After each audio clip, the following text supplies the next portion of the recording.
झांसी की रानी लक्ष्मीबाई की शौर्य गाथा किसको नहीं पता, क्योंकि जब भी रानी लक्ष्मीबाई का जिक्र होता है तो हम बचपन के उन दिनों में चले जाते हैं जब टीवी के ऊपर झांसी की रानी सीरियल आया करता था और सुभद्रा कुमारी चौहान की वे पंक्तियां हमें याद आने लगती हैं कि खूब लड़ी मर्दानी थी वो तो झांसी वाली रानी थी। तो आइए सुनते हैं झांसी की रानी लक्ष्मीबाई की हिम्मत, शौर्य और देशभक्ति की एक अनोखी कहानी।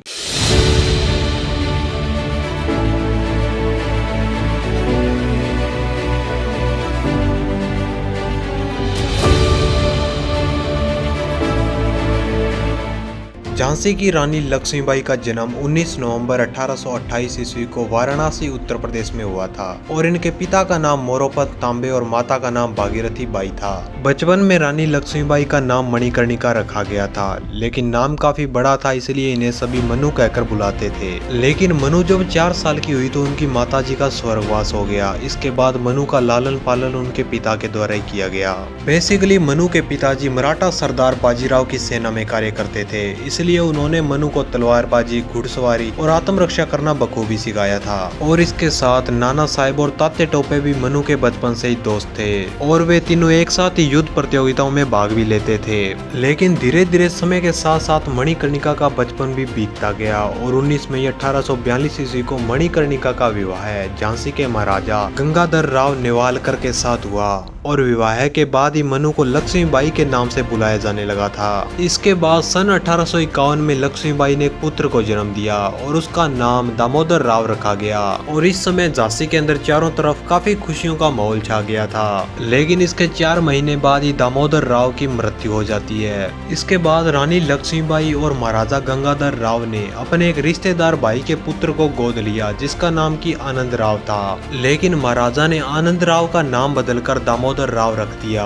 झांसी में हुई इन सब घटनाओं के कारण अब झांसी पर अंग्रेजों का खतरा भी मंडराने लग गया था, क्योंकि इस समय भारत में ब्रिटिश सरकार का शासन चल रहा था और उन्होंने भारत के अंदर लॉर्ड डलहौजी को गवर्नर के रूप में नियुक्त कर रखा था। झांसी पर लॉर्ड डलहौजी का खतरा मंडराने का प्रमुख कारण यह था कि लॉर्ड डलहौजी ने एक गोद निषेध नीति लागू की थी, जिसके अंतर्गत यदि किसी राजा के पुत्र की मृत्यु हो जाती है और उसका कोई उत्तराधिकारी नहीं होता है तो ऐसी स्थिति के अंदर उस राजा का सारा राज्य अंग्रेजों के हाथ में चला जाएगा। और इस गोद निषेध नीति के अंतर्गत लॉर्ड डलहौजी झांसी को अपने अधीन करना चाहता था, लेकिन गंगाधर राव जब तक वहां के महाराज थे यह करना काफी मुश्किल था। लेकिन समय का पहिया कुछ ऐसा घुमा कि सन 1853 में झांसी के महाराज गंगाधर राव का निधन हो गया और उनके दत्तक पुत्र दामोदर राव को उत्तराधिकारी बनाया गया। लेकिन लॉर्ड डलहौजी इस बात से काफी ज्यादा नाराज हो गया और उसने झांसी को अपने अधीन करने की पूर्ण कोशिश शुरू कर दी थी। रानी लक्ष्मीबाई ने इन सब बातों का विरोध करते हुए लंदन के अंदर ब्रिटिश सरकार के खिलाफ मुकदमा दायर कर दिया, लेकिन उनकी याचिका को खारिज कर दिया गया।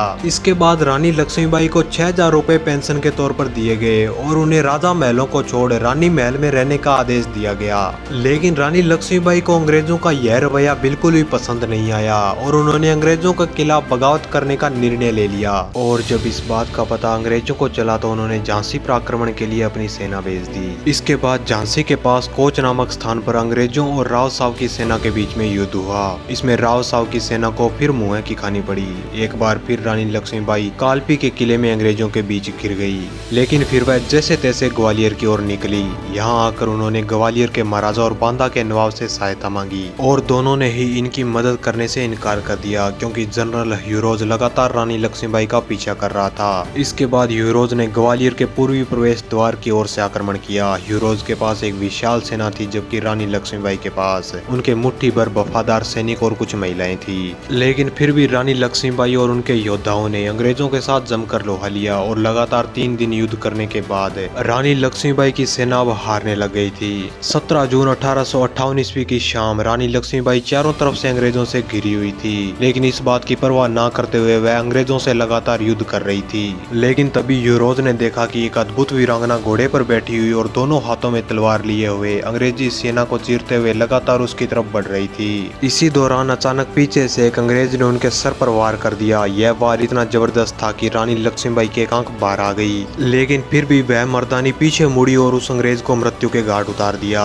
इस समय रानी लक्ष्मीबाई के शरीर पर काफी ज्यादा घाव हो गए थे और उन्हें काफी तीर भी लगे थे, जिसके कारण वह घोड़े से नीचे गिर गई और बेहोश हो गई। रानी लक्ष्मीबाई के पुरुषों की पोशाक पहनी हुई थी, इसलिए अंग्रेज उन्हें पहचान ही नहीं पाए। इस कारण वह रानी को युद्ध भूमि में ही छोड़ वहां से चले गए। इसके बाद लक्ष्मीबाई के सैनिक उन्हें गंगादास मठ में ले गए, जहां रानी लक्ष्मीबाई ने अपनी अंतिम इच्छा बताते हुए कहा कि कोई भी अंग्रेज उनके शरीर को हाथ तक नहीं लगा पाए। इस तरह 17 जून 1858 ईस्वी को रानी लक्ष्मीबाई ग्वालियर के फूलबाग क्षेत्र में वीरगति को प्राप्त हो गई और इसके बाद झांसी पर अंग्रेजों का पूर्ण अधिकार हो गया। लेकिन साहसी वीरांगना लक्ष्मीबाई ने हमेशा बहादुरी और हिम्मत से अपने शत्रुओं को पराजित कर वीरता का परिचय दिया। देश को स्वतंत्रता दिलाने में उन्होंने अपनी जान तक न्यौछावर कर दी। इनके इसी साहस को देखते हुए इन पर एक मूवी जिसका नाम मणिकर्णिका है वह बनाई गई है, जो कि काफी ज्यादा रोचक है, जिसके अंदर इनकी पूरी कहानी को भी दर्शाया गया है। तो आशा करते हैं कि आपको वीडियो काफी इन्फॉर्मेटिव लगी होगी। तो आप इस वीडियो को लाइक और हमारे चैनल को सब्सक्राइब जरूर कर दीजिएगा ऐसी और मजेदार वीडियोस के लिए। धन्यवाद।